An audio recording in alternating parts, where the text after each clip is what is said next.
masih bersama kami dalam Berita Sulawesi Tengah. Untuk Anda yang baru saja bergabung, kembali kami siapkan 3 berita utama hari ini.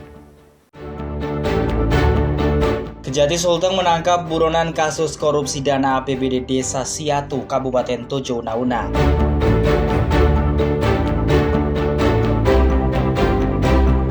Seorang penumpang kapal motor Tilong Kabila terjatuh di laut perairan Desa Bubung.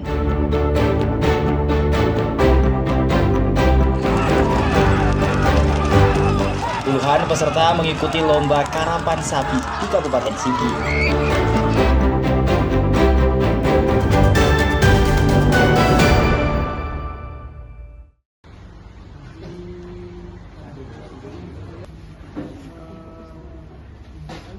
Menjelang tahun ajaran baru, penerimaan siswa kembali dibuka masing-masing satuan pendidikan, termasuk di tingkat sekolah menengah atas alias SMA di Sulawesi Tengah.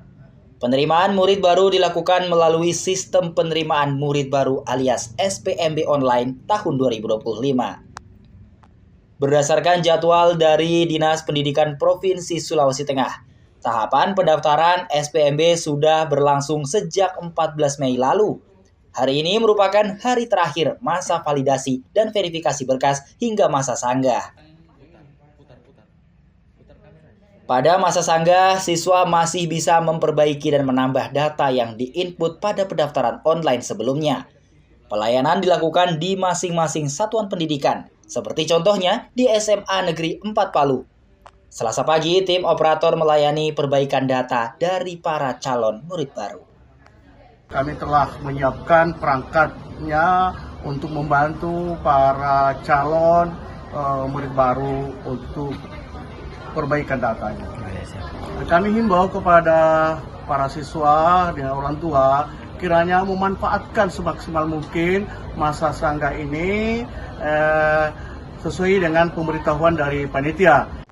SMA Negeri 4 Palu sendiri mendapatkan kuota sebanyak 549 murid. Hingga kini tercatat ada 468 calon murid baru yang telah mendaftarkan diri. Hal yang sama pun dilakukan di SMA Negeri 2 Palu.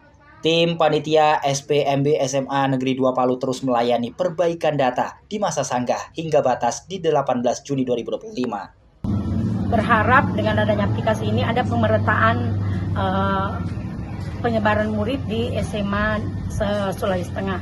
Kemudian dengan adanya aplikasi ini lebih objektif dalam menilai dan menyaring peserta didik yang murid baru ya istilahnya sekarang SPMB, murid baru yang akan masuk ke SMA Sulawesi Tengah.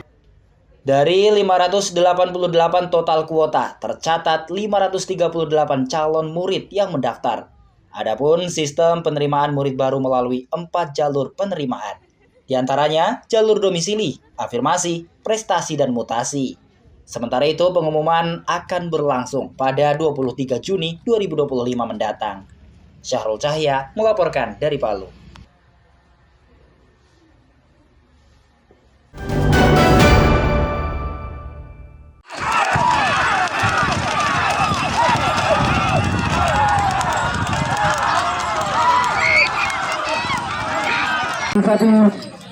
Sebanyak 80 peserta mengikuti lomba karapan sapi yang berlangsung di Desa Padende, Kecamatan Marabola, Kabupaten Sigi, Senin sore.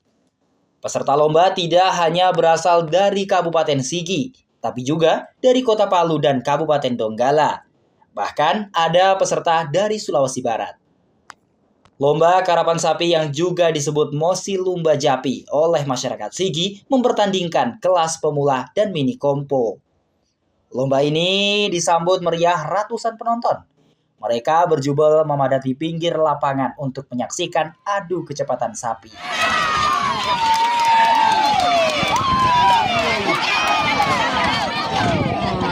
Tidak hanya orang tua dan dewasa, kalangan anak-anak pun tidak ketinggalan menonton. Lomba karapan sapi ini tidak hanya sekadar olahraga dan hiburan, tapi sekaligus ajang untuk meningkatkan nilai jual sapi. Apalagi sapi yang ikut bertanding merupakan sapi pilihan dan usai lomba biasanya laku dengan harga tinggi. Satu ekor sapi biasanya dijual hingga 35 juta rupiah. agar supaya event ini tetap berlanjut. Karena ini menjadi kearifan lokalnya kita yang ada di Kabupaten Sigi juga. Di sini ada 9 kelas semua. Dari kelas mini kompo dengan kelas bergengsi. Lomba karapan sapi akan berlangsung hingga 29 Juni 2025. Juara pertama lomba ini selain mendapatkan piala dan uang pembinaan, juga mendapat 1 ekor sapi untuk pemenang di kelas bergengsi. Julianus Kay melaporkan dari Sigi.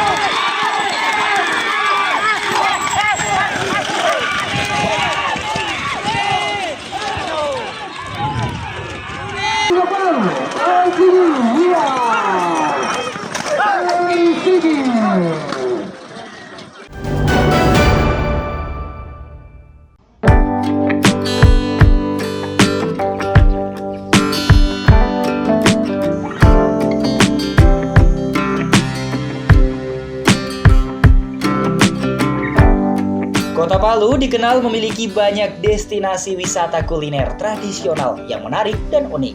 Salah satunya wisata otomotif Sate Mobil yang terletak di Bukit Indah Kanuna, Kelurahan Donggala-Kodi, Kota Palu. Berbeda dengan wisata kuliner lainnya, di lokasi ini pengunjung tidak hanya menikmati beragam kuliner tradisional maupun modern. Lokasinya yang berada di ketinggian membuat pengunjung bisa menyaksikan pemandangan lembah dan pantai Teluk Palu.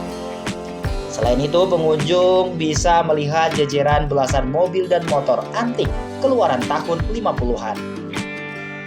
Koleksi tersebut milik pengelola tempat kuliner tersebut. Salah satu keunikan dan daya tarik lokasi wisata yang dibangun tahun 2016 ini terdapat sebuah tugu sate mobil. Sejumlah mobil disusun menyerupai sate. Tempat ini selalu ramai dikunjungi saat hari libur dan akhir pekan. Setiap pengunjung dewasa dikenakan biaya masuk sebesar Rp10.000, sedangkan untuk anak-anak gratis. 10.000. Anak-anak dan dewasa sama saja ya? Iya. Anak-anak tidak bayar. Dewasa saja. Dewasa saja yang bayar. Kalau jam bukanya dari jam berapa, Pak? Dari pagi jam 7 sampai jam berapa? 11 malam. Bukanya setiap hari atau hanya? Setiap hari. Hanya saja lokasi wisata ini sementara ditutup karena dilakukan renovasi. Pengelola berencana membuka kembali pada bulan Juli mendatang. Jamsiar melaporkan dari Palu.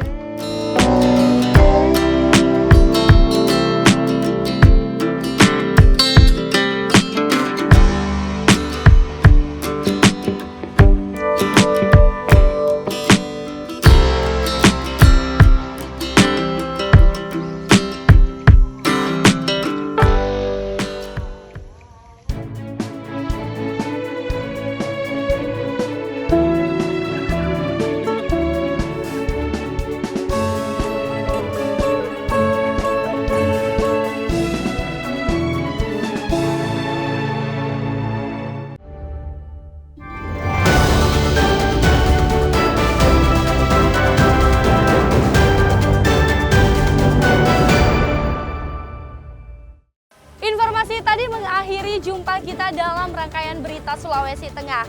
Atas nama rekan kerja yang bertugas, saya Angel Risma mengucapkan terima kasih atas kebersamaan Anda.